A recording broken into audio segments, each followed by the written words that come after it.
¿Sabemos lo que hay en la cara oculta de la luna? Esto es Viernes de Misterio. ¿Estás preparado? Este es un programa para todos aquellos amantes de lo desconocido.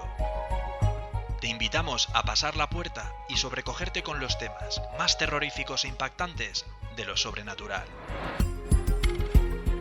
Durante este camino irás acompañado por Alan y Rachel, tus anfitriones en este espacio de otra dimensión. Pasa y ponte cómodo, pero estate atento.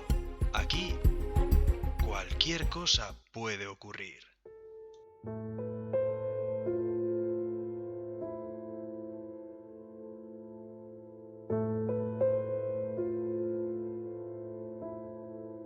Muy buenas noches. Esto es Viernes de Misterio. Buenas noches, Rachel. Buenas noches, Alan. Este es el primer podcast de este año. Nos esperan 12 meses muy interesantes por delante, llenos de enigmas ocultos y misterios sin resolver. Aprovechamos la ocasión para mandarle un fuerte abrazo a nuestros amigos de La Palma, donde finalmente el volcán ha cesado su actividad. Confiamos en que en breve puedan volver a sus hogares. Además, queremos brindar por la audiencia sostenida en los últimos meses de este podcast. Cada día aumentamos nuestra audiencia, y eso es gracias a cada uno de vosotros que nos recomendáis. Este año tenemos pensado contar con entrevistas a personas de vuestro interés, como escritores, investigadores, periodistas, para hablar de temas de misterio o todo lo relacionado con él. Recordad que podéis seguir enviándonos los temas que queráis que desarrollemos o experiencias vividas por alguno de vosotros. Misterios o historias de vuestra zona. En definitiva, contamos con cada uno de vosotros porque sois parte de nuestro equipo. Vosotros sois Viernes de Misterio. Tenemos varias vías de contacto. Por correo electrónico, a viernesdemisterio@gmail.com, en nuestro WhatsApp o Telegram al 676 11 88 18, con el más 34 si llamáis desde fuera de España. Y también por Facebook o Instagram. ¿Y entonces dónde nos podéis escuchar? En plataformas de podcast como iVoox o Spreaker. Y podéis suscribiros a nuestro canal de YouTube. En este programa hablaremos de la Luna y los fenómenos TLP. Sobre la superficie lunar se han visto una serie de fenómenos extraños que, a pesar de haberlos visto desde siempre, aún hoy en día tienen muy difícil explicación. Además, hablaremos de el monstruo del lago Ness, una leyenda escocesa que sigue muy viva a día de hoy. Se cuentan por decenas los avistamientos anuales registrados desde hace décadas. Y para finalizar, hablaremos de una leyenda gallega y de su brebaje mágico, a modo de poción milagrosa. Los gallegos toman esta bebida en sus fiestas más tradicionales.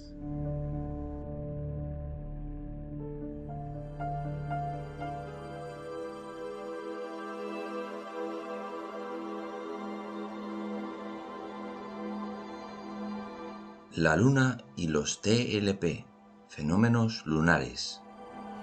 En la antigüedad y hasta mediados del siglo XX, los principales astrónomos y los grandes observatorios centraron en ella una parte de sus investigaciones.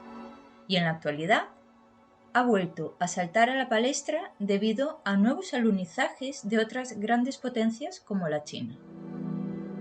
Los grandes telescopios y los observatorios de París y Lick en Estados Unidos contribuyeron a principios del siglo XX a cartografiar el hemisferio visible, y a partir de los años 60 las sondas espaciales se encargaron de aportar la información necesaria para completar el mapa lunar con los rasgos de la cara oculta.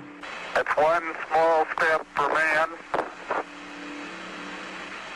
one giant leap for mankind. Con la llegada del hombre a la Luna en 1969, se culminó esta etapa de las exploraciones y estudio, y así prácticamente el mundo empezó a olvidarse de ella.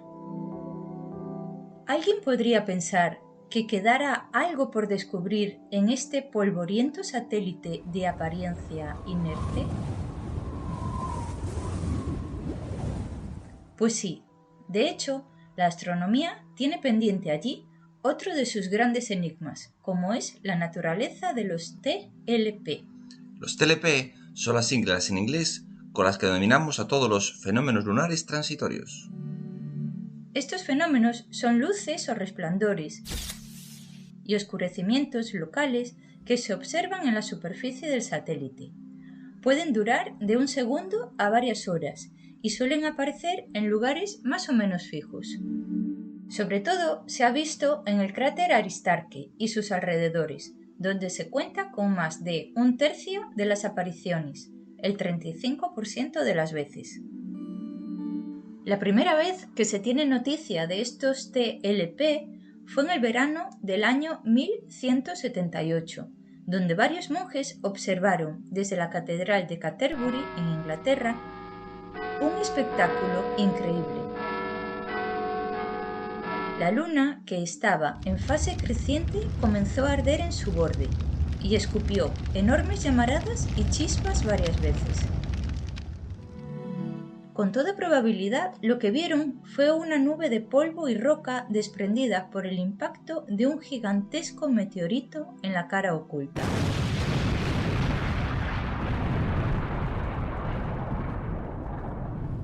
Se ha sugerido que este gran impacto fue el que formó el cráter Giordano Bruno, pero no cabe duda de que la aparente mortecina quietud lunar se rompe de forma ocasional por sucesos como este.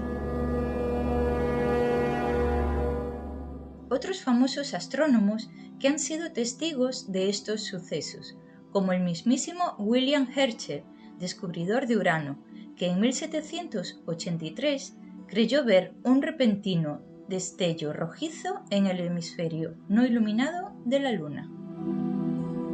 El interés por todos los fenómenos lunares transitorios aumentó espectacularmente en 1958, tras una sorprendente observación realizada por el astrónomo ruso Nikolai Kozyrev desde el observatorio de Crimea, en la noche del 3 al 4 de noviembre.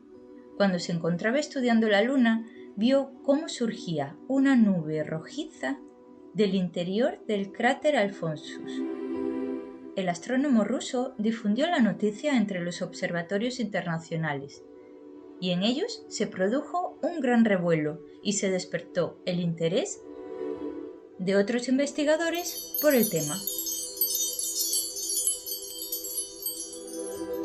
Desde el siglo XVI hasta hoy se han venido observando luces en la superficie de la Luna, generalmente blancas y del tamaño de una estrella, pero también se han visto rojas, amarillentas o azuladas, que se movían o eran estáticas, entre unos segundos o varios días.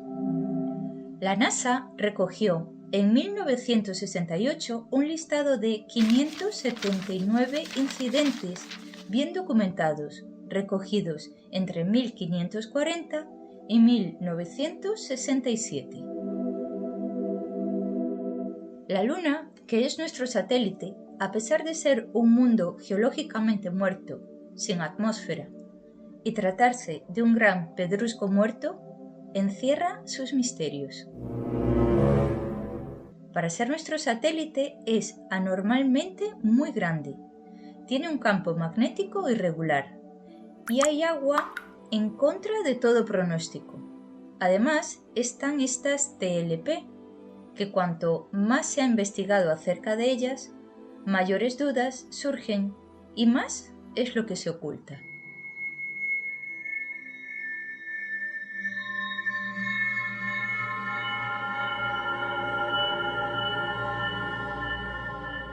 Hasta la fecha no se sabe a qué se deben estos fenómenos, ya que en la Luna ni hay volcanes ni fuentes de luz. Además, aumentan inexplicablemente cuando Marte está más próximo.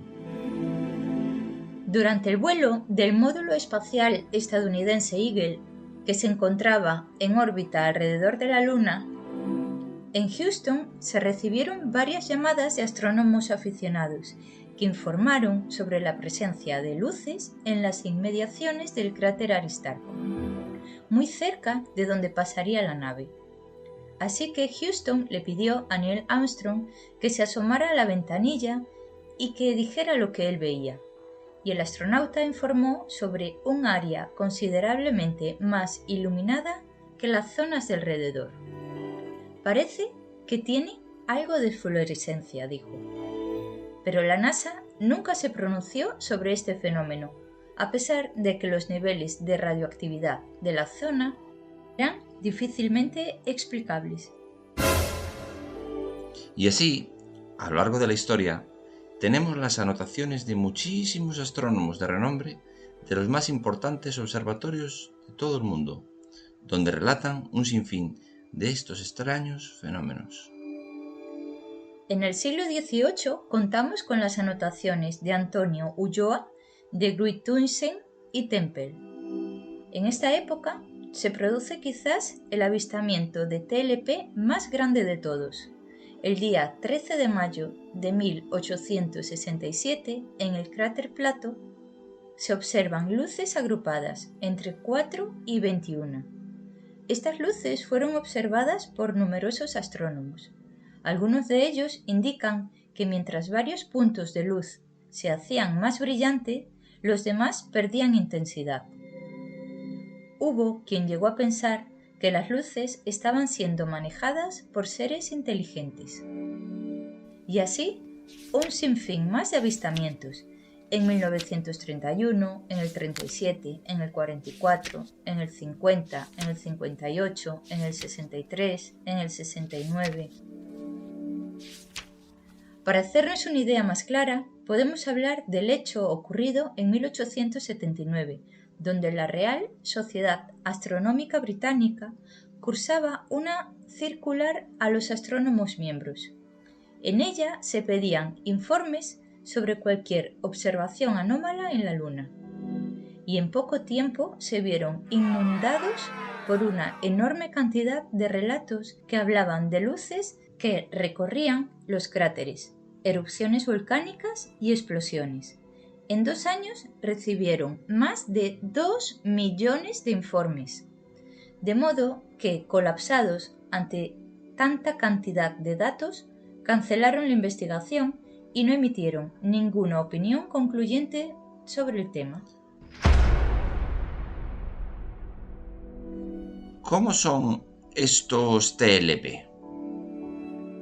Estos fenómenos lunares transitorios se pueden observar como nieblas de colores, oscurecimientos en la superficie, a veces con color, zonas de luz coloreadas, puntos luminosos fijos, tanto blancos como de color. Estos puntos son a veces únicos o múltiples, en un mismo cráter o en 2 cráteres o lugares distantes. Puntos de luz que parpadean, pudiendo ser centelleantes o a modo de flash. ¿Qué explicaciones han dado los científicos a todo esto? Los científicos no tienen una explicación total y completa para estos fenómenos. Se formularon varios supuestos, pero ninguno explica todos los fenómenos. Por un lado, los que dicen que son debido a una desgasificación del suelo, pero esto no explicaría el por qué se ven luminosos, por qué parpadearían o por qué continúan siglos desde que se libera del suelo lunar. Por otro lado, están los que creen que se trata de una interacción entre el suelo lunar y la luz solar. Aún así, la explicación no es convincente, en particular cuando la observación es en un punto luminoso ubicado justo en medio de la cara oscura de la Luna. Y la tercera teoría es que se debería a una interacción entre el suelo lunar y las partículas solares de alta energía. Pero esta explicación tampoco es convincente, porque se observaron fenómenos lunares transitorios durante períodos de calma solar. Y finalmente, este fenómeno no se queda atrás en el campo de la investigación de la ufología, ya que, por supuesto, debido a su rareza, este fue rápidamente atribuido al fenómeno ovni. Si observamos detenidamente imágenes y vídeos de los TLP, podemos observarlas que estas luces, de hecho, se mueven o desplazan de una manera fugaz, desapareciendo tan solo en unos segundos. Sin embargo, no solo se han observado luces. En 1885, el astrónomo Trouvelot localizó lo que para él eran las ruinas de una ciudad. En 1966, el profesor norteamericano Blair accedió a fotos secretas de la NASA correspondientes a la misión Orbiter 2 de abril de ese mismo año. En ellas descubrió monumentos de más de 200 metros de altura, distribuidos de forma geométrica por la superficie lunar. Y según señaló Gudovich en 1974, en los últimos años más de 200 estructuras blanquecinas, circulares y con forma de cúpula han sido observadas sobre la Luna. Pero además de cúpulas, también se han visto con cierta frecuencia un puente que cruza la zona del Mare Crisium y que podía alcanzar los 18 kilómetros de longitud. Además, no se mantiene siempre en el mismo lugar, para lo que algunos astrónomos esto solo puede ser artificial. También se han visto líneas rectas luminosas que surcan la superficie remontando cráteres y montañas, manteniendo siempre su orientación durante cientos de kilómetros, aunque a veces presentan discontinuidades. También se pueden observar otros fenómenos, como es en el cráter Ucker, en el que se encuentra un triángulo perfecto de 28 kilómetros. Este cráter se encuentra cerca del centro de la Luna y es perfectamente visible con un pequeño telescopio. En las fotografías de los astronautas que estuvieron en la Luna también se pueden observar fenómenos extraños, ya sea al fondo o en el reflejo de sus visores. Generalmente son grandes estructuras que no deberían de estar ahí.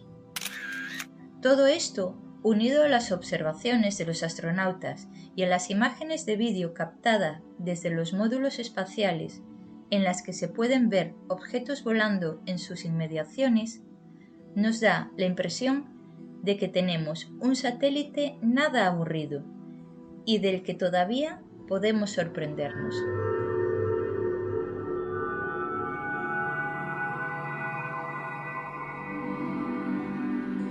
Cabe preguntarse que si observamos todo eso en la cara visible de la Luna, ¿qué habrá en la que queda detrás?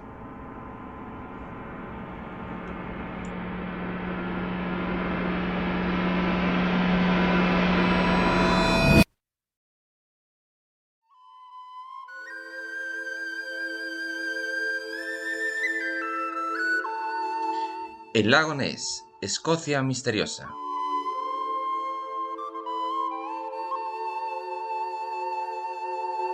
El lago Ness es una de las visitas imprescindibles de Escocia, un espectáculo natural salpicado de leyendas. Es uno de los paisajes más impresionantes de la naturaleza escocesa, donde se mezcla el verdor de los prados con el agua helada y, por supuesto, con las leyendas del famoso monstruo del lago Ness, que se ha convertido en toda una institución en las tierras altas. Situado al suroeste de Inverness, la capital de las Highlands, este alargado lago glaciar es una visita obligada cuando se visita la región. Pasear por su orilla, viendo el tranquilo agitar de las aguas o incluso navegar sobre ellas, disfrutando así de un bello paisaje de los alrededores. El lago Ness es el segundo lago más grande de toda Escocia, con 36 kilómetros de longitud y menos de 3 kilómetros de ancho. Es también el más profundo del país. Llega a superar en algunas zonas los 200 metros, lo que hace que su volumen de agua sea mayor que toda Escocia. De hecho, su volumen es mayor que el de todos los lagos que hay en Inglaterra y Gales juntos. Según las leyendas, en estas oscuras y profundas y frías aguas se oculta un monstruo que aún no ha sido descubierto y al que los lugareños con mucho cariño le llaman Nessie. El famoso monstruo del lago Ness sigue creando un encendido debate entre los defensores y los contrarios a su existencia. El monstruo del lago Ness fue visto por primera vez en el año 565 de nuestra era. Así lo refleja la biografía del monje irlandés San Columba, que menciona a una bestia de agua gigante que arrastra a un hombre a la muerte del río Ness de Escocia. Pero la historia del lugar ganó popularidad cuando en 1933 llegó a la prensa después de que un corresponsal anónimo contara cómo un matrimonio lo había visto en la superficie del lago. Ese mismo año hubo varios avistamientos, pero pocas pruebas concluyentes, y nadie volvió a verla hasta 1951. En 1960, el ingeniero Tim Daisley logró filmar algo, una pequeña joroba que dejó una estela en el agua al cruzar el lago. Muchos creyeron que se trataba de Nessie. La película de Tim Daisley, tomada en 1960, es la prueba concluyente, pero también hay innumerables contactos por sonar, además de algunas fotografías submarinas y algunas fotografías superficiales, sostiene Bauer. Pero los intentos por captar a la misteriosa criatura continuaron, y en 1987 se llevó a cabo la operación Deep Scan, en la que estudiaron los 227 metros de profundidad y los 36 kilómetros de longitud del lago. Sin embargo, no se encontró absolutamente nada. A día de hoy, se han reportado más de 1.500 avistamientos. De hecho, es raro el año en el que no se produce uno o varios avisos de la presencia de un reptil de cuello largo asomando por las aguas del lago. Sea como fuere, la probabilidad de ver al monstruo emerger de las aguas del lago atrae a cada año a miles de visitantes a esta maravilla natural escocesa, aunque no puedan contemplar al famoso monstruo. Si bien de vez en cuando alguien afirma verle, sí que pueden disfrutar del soberbio paisaje que rodea el lago. Con monstruos sin él, el lago Ness ofrece auténticos espectáculos que no pueden perderse. Por ejemplo, el castillo de Uthar, en la orilla del lago, una de las fortalezas más pintorescas que podrá encontrar en su viaje por Escocia. Este castillo fue destruido en 1691 durante la Revolución Jacobita, cuando las tropas inglesas lo incendiaron para evitar que los rebeldes se hicieran con él. Desde entonces, a pesar de estar en ruinas, se ha conservado en bastante buen estado. Volviendo a hablar del monstruo, el diario escocés Edinburgh Live recoge una interesante información sobre un tal Brandon Scanlon. Ese hombre ha informado de que su sonar captó un objeto entre de 3 y 4 metros de longitud y a unos 20 metros de profundidad, a mitad del camino del fondo del lago. Scanlon viajaba en un barco llamado Nessie Hunter, utilizado para transportar viajeros en viajes alrededor del lago. Este denominado encuentro llega después de una serie de supuestos avistamientos en los meses de julio y agosto de este 2021. La experiencia de Brandon tuvo lugar el pasado 26 de agosto, cuando viajaba con su familia a bordo del Nessie Hunter, como parte de sus vacaciones de verano. Ese turista oyó el aviso del sonar y lo fotografió. Consultó al capitán de la embarcación, que fue el que le dio los datos del tamaño del objeto o animal que tenían bajo el barco y la profundidad a la que estaba. Con este ya son 9 los supuestos avistamientos de fenómenos extraños reportados en el lago Ness en lo que llevamos del 2021. Además, existe una nueva teoría sobre el monstruo del lago Ness. En esta ocasión ha sido planteada por Harry Bauer, profesor de Física y Química de la Universidad de Virginia. La investigación de Bauer apunta a que Nessie no solo es real, sino que además podría haber más de una criatura. En concreto, este profesor asegura que el animal o animales que habitaran el famoso lago podrían ser una variedad de tortuga marina que todavía no ha sido descubierta. En realidad, se trataría de una evolución de las antiguas tortugas marinas que habrían quedado atrapadas en el lago cuando las aguas retrocedieron en la última edad de hielo. Así, este científico descarta las teorías que afirman que detrás de esta misteriosa criatura se esconde un dinosaurio. Dice así, la mayoría de las teorías que relacionan el monstruo del lago Ness con un dinosaurio lo hacen con plesiosaurios extintos, pero esto es difícil de creer debido a la rareza de los avistamientos en la superficie, y mucho menos si se tienen en cuenta los avistamientos ocasionales en tierra. Así lo ha explicado este profesor. Por otro lado, todo lo descrito para los monstruos del lago Ness coincide con muchas especies de tortugas vivas, así como con tortugas extintas. Respiran aire, pero pasan mucho tiempo en el agua profunda. Se aventuran en tierra, son muy rápidas en el agua, tienen la capacidad de estar activas en aguas muy frías y sus cuellos son relativamente largos, ha señalado el experto en el mencionado diario. Bauer también ha dado su opinión sobre otra de las teorías más recientes, y es que en el año 2019 un equipo de investigadores de Nueva Zelanda que realizaba un análisis de ADN en el lago Ness determinó que Nessie podría ser una anguila gigante. Ninguna evidencia apoya la idea de que se trate de anguilas monstruosamente grandes, ha dicho el científico. ¿Y tú qué opinas? ¿Existe este monstruo?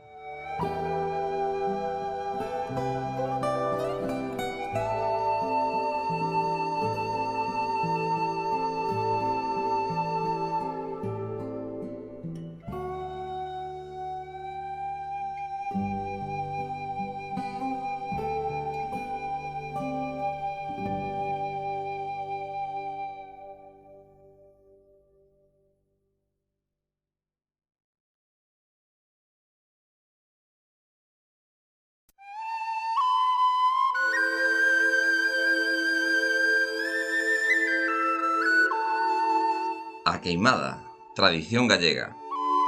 Los orígenes de la bebida son desconocidos.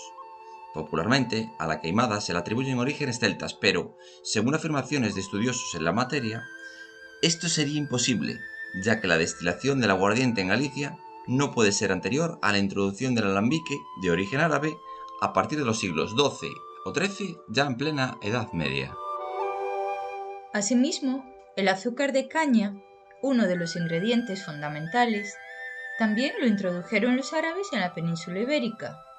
Esto le llevó a atribuirle orígenes medievales a la bebida. Posteriormente se afirmó que el consumo de aguardiente, normalmente sin quemar, era habitual en la Galicia rural tradicional, donde tenía fama como medicina contra el catarro, y que en un momento dado, que se sitúa en torno a los años 50, gallegos residentes en el exterior empezaron a tomar esta bebida en las fiestas o después de las comidas o celebraciones. En reuniones de este tipo, había surgido la costumbre de acompañar el consumo de la quemada de conjuros compuestos ex professo para el momento. Esta costumbre se difundió tan rápidamente que ya en 1955 el alfarero mindoñense Tito Freire creó los recipientes de barro cocido, con forma de tartera y patas, en los que se suele preparar habitualmente. ¿Cuáles son los ingredientes? Lejos de ser esto un podcast de cocina, que los hay y muy buenos, vamos a ver qué ingredientes contiene. Como ingredientes principales son el aguardiente y el azúcar, eso es evidente, a los que generalmente se les suele añadir corteza de limón o de naranja, pese al rechazo de los puristas. Dependiendo de la costumbre local, hay quien le añade unos pocos granos de café, trozos de manzana, uvas o algún otro ingrediente casual. La preparación: en un recipiente de barro cocido, a poder ser ese pote tradicional que comentábamos hace unos momentos, se vierte el aguardiente y el azúcar en una proporción necesaria. Además, se le añade la ralladura de limón o de naranja y se remueve. En un recipiente más pequeño, se coge una parte pequeña de la cantidad de la queimada, sin otros posibles ingredientes. Solo el aguardiente y el azúcar disuelto. Se mojan los bordes del cucharón con la bebida y se le prende fuego. Cuando esté ardiendo, se mete el cucharón en el recipiente grande hasta que el fuego se extienda por toda su superficie. A continuación, se revuelve lentamente, dejando que suban las llamas del alcohol y creando una cascada con ellas. El conjuro de la queimada. El conjuro tradicional de la queimada fue inventado en Galicia en 1967 por Mariano Marcos para una fiesta de juegos florales en la ciudad de Vigo. Por esta misma época, una imprenta viguesa empezó a vender copias del conjuro, inicialmente sin su autorización y luego pagando 1 peseta por cada ejemplar vendido. El éxito hizo que otras empresas empezaran a vender copias por su cuenta, sin ninguna autorización y sin citar su nombre, lo que puede haber contribuido a la creencia de que el conjuro era de un autor anónimo. De acuerdo con la tradición, durante su preparación se debe recitar en voz alta un conjuro, esconxuro o conxuro en idioma gallego, para espantar a los malos espíritus o a las meigas. En la actualidad se utilizan diversas versiones con múltiples y pequeñas variantes, pero una de las más comunes sería así. Vamos a ver.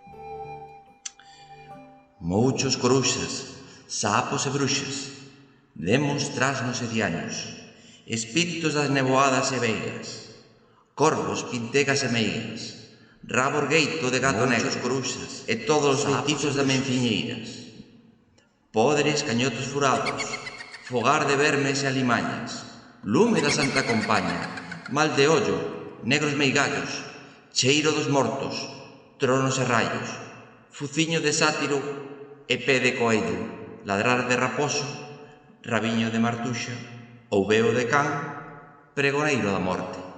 No vamos a poner el reito completo porque son 8 estrofas y además no tenemos la queimada preparada hoy. El ritual de la queimada se puede llevar a cabo en cualquier momento del año, pero el más habitual es hacerlo en la Noite Meiga, así llamada en Galicia, o Noche de Brujas. Es la noche de San Juan el día 23 de junio. Esta noche no es una elección azarosa, sino que se trata de la noche más corta del año, momento en el que tradicionalmente una gran cantidad de religiones paganas solían celebrar la victoria de la luz sobre las tinieblas.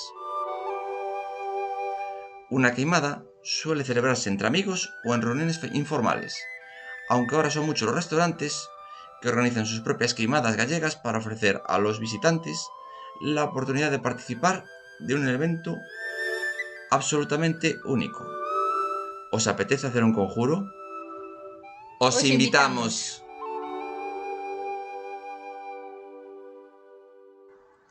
Y esto ha sido todo por hoy. Esperamos que os haya gustado. Creemos que forjamos en cada capítulo un vínculo muy especial con cada uno de vosotros. Ya estamos preparando temas muy interesantes para hablar en nuestros próximos programas. Estad atentos. Hasta muy pronto en Viernes de Misterio.